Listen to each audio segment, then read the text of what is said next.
இன்னைக்கு அவங்க கல்யாணம் நடக்க போற நேரத்துல உன் கல்யாணம் நடக்கலன்னு நீ ஃபீல் பண்ற. அது எனக்கு புரியுது. ஆ, இன்னைக்கு யாரோட கல்யாணமும் இங்க நடக்கல.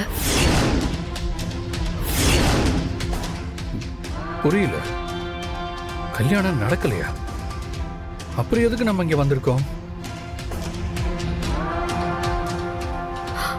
அவங்க கல்யாணம் நடக்கலன்னு தான் சொன்னேன்.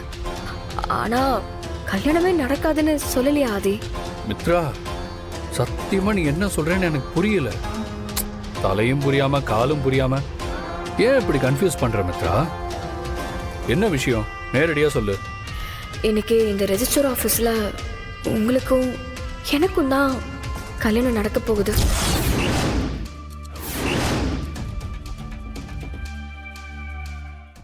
இன்றே டவுன்லோட் செய்து உங்கள் ஃபேவரட் ஷோக்களை என்ஜாய் பண்ணுங்க.